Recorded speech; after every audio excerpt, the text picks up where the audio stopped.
Chapitre 12. Le sens du sacrifice. Pendant les semaines qui suivirent, Bellatrix baigna dans l'allégresse la plus absolue. Peu lui importaient les réprimandes acerbes de son père, l'inquiétude de sa mère ou les regards inquisiteurs de sa tante. Elle passait la journée à dormir et à rêver de son nouveau professeur, puis se réveillait le soir pour se rendre en secret au serpent qui fume. En quelques semaines, Bellatrix avait appris bien plus de choses qu'en 4 années de scolarité à Poudlard. Elle s'était jetée à corps perdu dans l'univers défendu de la magie noire et avait déjà absorbé un nombre de connaissances absolument faramineux. Un soir, après avoir descendu les marches en pierre brute qui menaient au sous-sol du serpent qui fume et traversé le rideau de dents qui la séparait de Lord Voldemort, Bellatrix eut la surprise de voir le corps d'un homme étendu sur la grande console en marbre.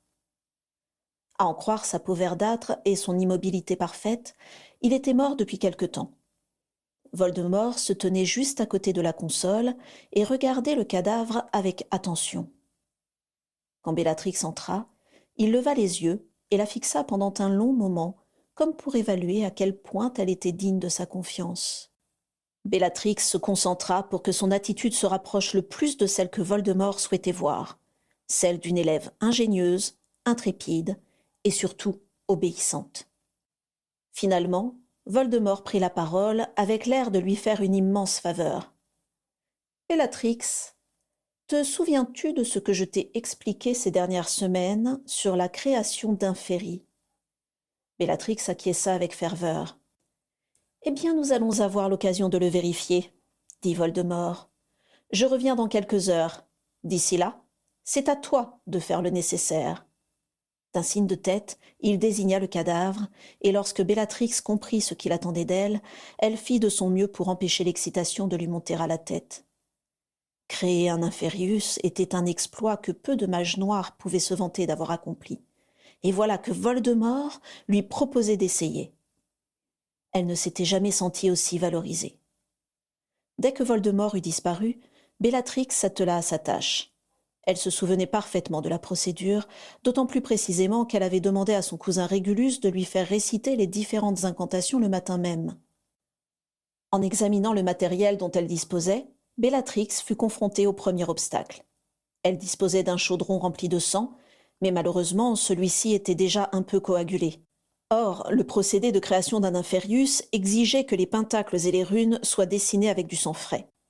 Elle savait pertinemment que la magie noire ne tolérait aucune approximation, et que ceux qui osaient s'aventurer sur ce terrain glissant sans en connaître les règles ne survivaient jamais bien longtemps, car la moindre erreur, si petite soit-elle, mettait les sorciers à la merci des forces obscures qu'ils avaient invoquées. En pensant aux dessins effrayants qui illustraient cette explication dans les innombrables livres de magie noire qu'elle avait lus, Bellatrix prit un des petits poignards rouillés qui se trouvaient dans un des coffres rangés contre le mur, fit une profonde entaille dans la paume de sa main gauche, y plongea 2 doigts de la main droite et commença à dessiner le premier pentacle sur la console autour du cadavre. Elle ne connaissait pas l'homme dont il s'agissait, mais à en juger par les haillons qu'il portait, sa vie avait peu d'importance. Son visage était déformé par son dernier cri, mais Bellatrix ne ressentit aucune pitié pour lui. Si le Seigneur des Ténèbres lui avait ôté la vie, il devait y avoir une bonne raison. Bellatrix lui faisait confiance pour cela. Elle s'appliqua donc à dessiner avec son propre sang les courbes et les runes anciennes qui constituaient le pentacle et les sceaux nécessaires à la création d'un Inferius. Puis, elle fit 7 pas vers un des murs de la pièce et commença à dessiner un deuxième pentacle, plus petit que le premier. « Je réalise le souhait du Seigneur des Ténèbres », se répétait-elle avec excitation, tout en complétant ses inscriptions. Ensuite, elle disposa des bougies aux endroits adéquats, 4 dans chaque coin de la pièce et 7 autour de chaque pentacle. Elle vérifia une dernière fois toutes les runes qu'elle avait inscrites, la géométrie irréprochable des courbes qu'elle avait dessinées sur la pierre, puis alla se placer au milieu du deuxième pentacle, en prenant bien soin de ne pas dépasser d'1 millimètre. Elle regarda avec convoitise le cadavre qui était étendu au milieu du grand pentacle. Bientôt, celui-ci serait son esclave et lui obéirait sans réfléchir. Elle se demanda furtivement ce qu'elle pourrait lui demander de faire, mais elle choisit de se concentrer sur les prochaines étapes afin d'être certaine de ne commettre aucune erreur. Elle balaya la pièce du regard afin de s'assurer qu'aucun détail n'avait échappé à sa vigilance, puis se concentra intensément sur le cadavre qui se trouvait devant elle. Elle répéta intérieurement la première incantation et la prononça d'une traite en articulant soigneusement. Aussitôt, la température ambiante chuta d'un coup. Une pellicule de givre tapissa le sol, le sang frais étendu sur la pierre, les cheveux bouclés de Bellatrix et ceux du Maccabée. Toutes les bougies s'éteignirent simultanément. Une violente bourrasque fit cliqueter le rideau de dents et la trappe en bois qui se trouvait en haut de l'escalier s'arqua vers l'intérieur de la cave dans un sinistre grincement métallique. Dans la pénombre de la pièce, une vapeur obscure se détacha du sol. Des bruits de pas émis par des pieds invisibles montèrent du sol de pierre, et des murmures inintelligibles mais incontestablement malveillants sifflèrent aux oreilles de Bellatrix, semblant provenir de tous les endroits à la fois. Bellatrix sourit. Les forces du mal étaient présentes, prêtes à obéir à ses ordres, ou bien à la terrasser si elle avait la malchance de faire le moindre vice de formule dans la suite du procédé. Elle prononça la deuxième incantation, indifférente à la buée qui s'échappait de ses lèvres. La vapeur obscure ondula lentement, avec réticence, s'achemina le long des lignes de sang tracées par Bellatrix, tout en sécrétant de fins tentacules sifflants que traquait avidement la moindre faille dans les seaux que Bellatrix avait dessinés. Puis la vapeur obscure s'agrégea autour du corps et pénétra en lui par tous les orifices disponibles. Et progressivement, les bruits de pas et les murmures malveillants s'évanouirent. Et après un court silence, le corps s'arqua brutalement. Sa poitrine inerte aimantait vers le plafond, la tête basculée en arrière, et plusieurs voix aiguës poussèrent un long cri glaçant et assourdissant. Bellatrix sursauta, mais resta bien en place. Elle s'attendait à des tentatives de déstabilisation, et savait qu'on l'inciterait à mettre un pied hors de son pentacle, ce qui signerait très certainement son arrêt de mort. Sans se soucier d'être entendue par-dessus les hurlements atroces qui lui vrillaient les oreilles, Bellatrix prononça distinctement la troisième et dernière incantation, et le corps de l'inconnu retomba comme une masse sur la pierre de la console. Des flammes vertes vinrent lécher la bordure intérieure du grand pentacle, puis du plus petit où se trouvait Bellatrix, et enfin tout se tut. Bellatrix reprit sa respiration. Elle avait le tournis, mais elle le mit sur le compte de l'excitation plutôt que sur la quantité de sang qu'elle avait utilisée pour dessiner les pentacles et les sceaux. « Lève-toi » dit-elle d'une voix sourde. Elle dut réprimer un cri de joie quand elle vit le cadavre s'animer et se redresser pour lui faire face. Ses yeux étaient entièrement blancs, enfoncés dans ses orbites, dépourvus de vie. Elle avait réussi. « C'est très bien, Bellatrix », dit une voix douce derrière elle. Bellatrix fit volte-face rayonnante. Voldemort l'observait avec un intérêt beaucoup plus authentique que celui qu'il lui avait montré dans le Poudlard Express. Jamais Bellatrix ne s'était sentie aussi fière. « Je te félicite. Maintenant, dis-lui de m'obéir définitivement, » énonça Voldemort. Bellatrix obéit, et Voldemort regarda les yeux vides de l'Inferius avec satisfaction. « Assieds-toi dans un coin et ne bouge plus, » dit Voldemort. Bellatrix esquissa un geste avant de réaliser que Voldemort parlait à l'Inferius et non à elle. Elle se figea, terrorisée à l'idée que Voldemort ne remarque son erreur. Mais celui-ci observa sans ciller l'Inferius marcher avec empressement vers un coin de la pièce, avant de s'y recroqueviller docilement, son visage mort dénué de toute expression. « Je crois qu'il est temps, » murmura Voldemort pour lui-même. « Oui, c'est le bon moment. »« Dis-moi, Bellatrix, » poursuivit-il en haussant la voix, « aurais-tu par hasard emmené ton ancienne baguette avec toi ?» Bellatrix écarquilla les yeux au comble du bonheur. Voldemort lui avait prêté, pour ses premiers essais pratiques, une baguette en noyer qui ne lui convenait pas vraiment, mais qu'elle avait tout de même réussi à utiliser. Chaque nuit, Bellatrix emportait avec elle les 2 morceaux de sa baguette en acacia, espérant secrètement qu'un jour, si elle réussissait une prouesse particulièrement difficile, Voldemort lui accorderait comme récompense de réparer cette baguette si chère à ses yeux. Et ce soir, lorsque Voldemort lui posa cette question, elle crut naïvement que le moment était venu et s'empressa de sortir de sa poche les 2 morceaux de sa précieuse baguette. « Absolument, regardez, la voilà !» s'exclama-t-elle radieuse. « Vous m'aviez promis de la réparer, mais je n'osais pas vous demander, vous pensez que vous pourrez le faire en une nuit ?» Voldemort considéra avec amusement les 2 morceaux de baguette et éluda la question. Tu y tiens beaucoup, je présume. Oh oui, énormément.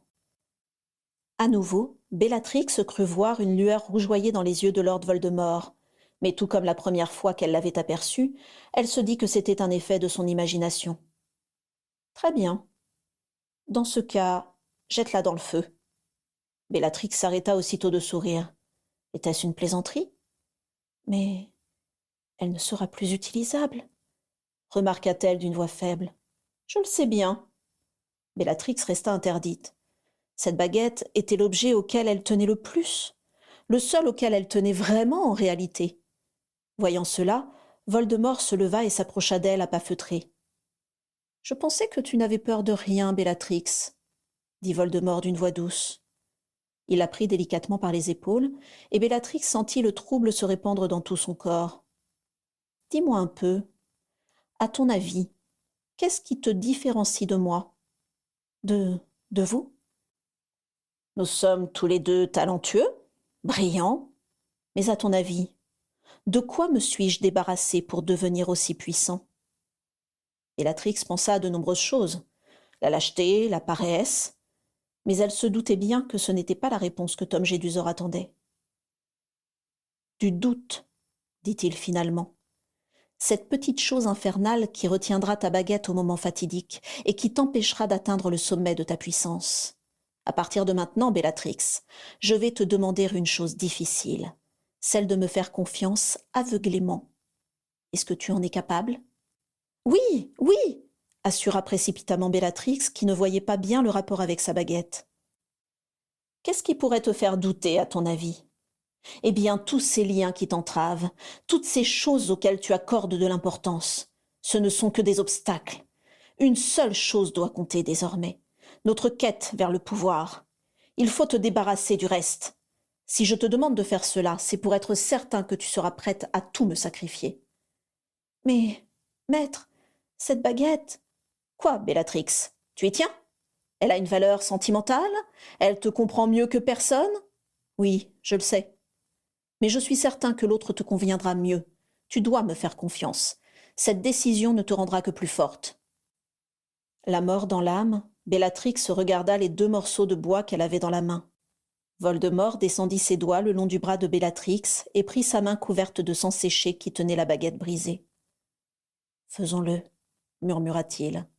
« Ensemble. » Guidée par Voldemort, Bellatrix avança lentement sa main vers les flammes qui dansaient à hauteur de ses yeux, et la gorge serrée y jeta les 2 morceaux de sa baguette. Voldemort dut la tirer vers l'arrière pour esquiver la déflagration que produisit le cœur de la baguette en se désintégrant. « Tiens, » dit Voldemort en posant un objet allongé au creux de sa main. Bellatrix eut beaucoup de mal à détacher son regard du feu qui crépitait au milieu de la pièce, mais finit par regarder ce que Voldemort lui donnait. Baguette de noyer, ventricule de dragon, 31,8 cm, dit-il en imitant le ton de M. Ollivander. Elle te conviendra parfaitement désormais. Elle doit te convenir. En refermant ses doigts autour de la baguette en noyer, Bellatrix sentit quelque chose bouger sans savoir si le mouvement avait lieu dans la baguette ou bien dans son fort intérieur. Puis, elle eut la surprise de ressentir une chaleur intense dans ses doigts et de voir des étincelles vertes jaillir à son extrémité. La baguette avait fini par s'incliner et par s'aligner sur les désirs de son maître. Ou bien, peut-être était-ce Bellatrix qui avait plié.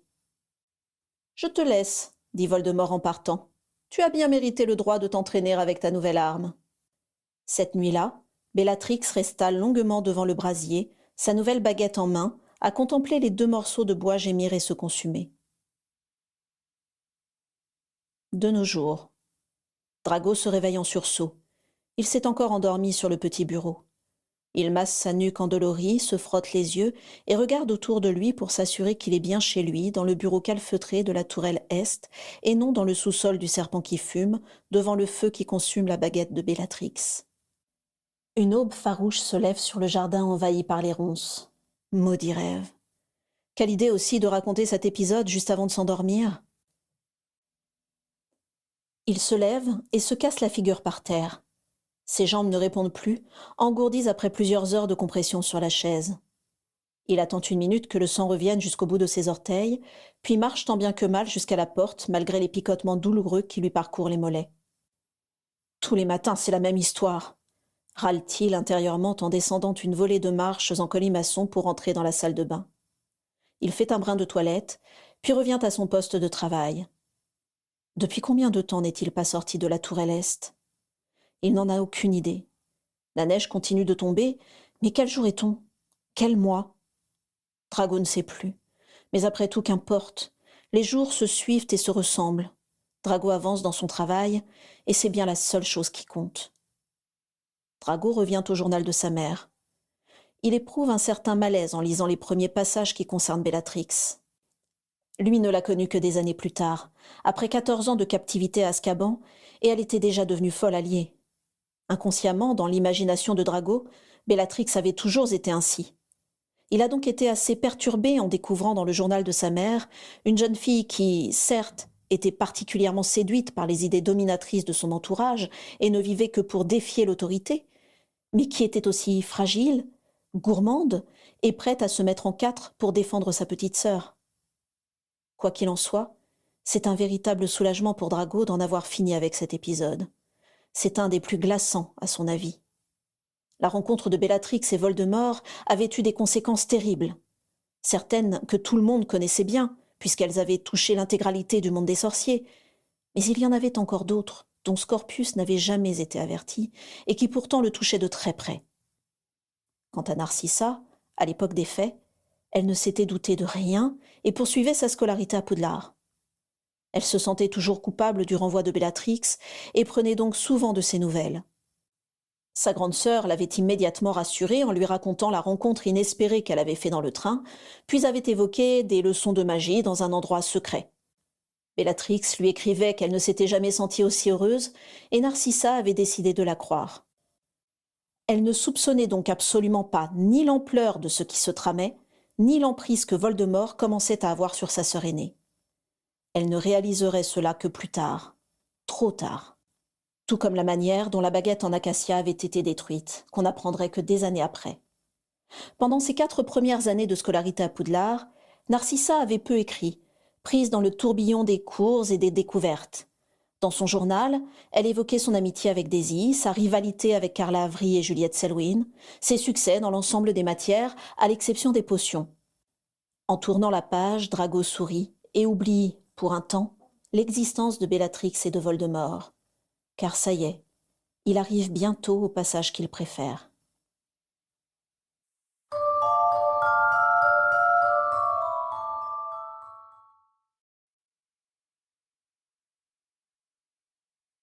Chapitre 13.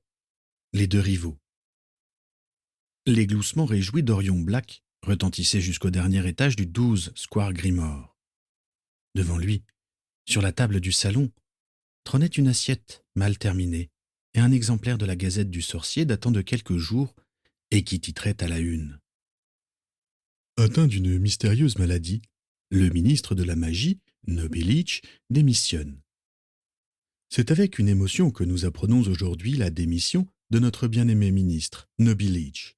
Il était le premier né moldu à prendre la tête du ministère, ce qui était une grande fierté pour nombre de citoyens dans un monde où les sorciers d'origine moldue restent tristement sous-représentés dans la plupart des gouvernements.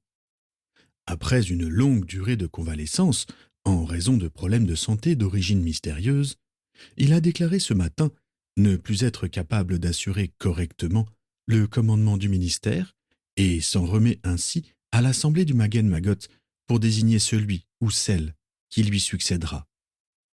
Il aura donc passé 6 années courageuses à la direction de notre ministère et nous nous souviendrons toujours de la détermination avec laquelle il a lutté pour faire disparaître les discriminations de toutes sortes, autant au sein du ministère que dans le reste du pays.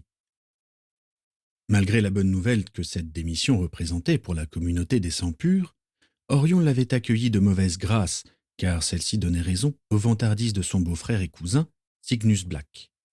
Celui-ci prédisait la démission de Nobby Leach depuis des mois, et lorsque la nouvelle avait éclaté, Cygnus était fièrement venu agiter l'article sous les yeux d'Orion, ce qui lui avait passé l'envie de célébrer l'événement.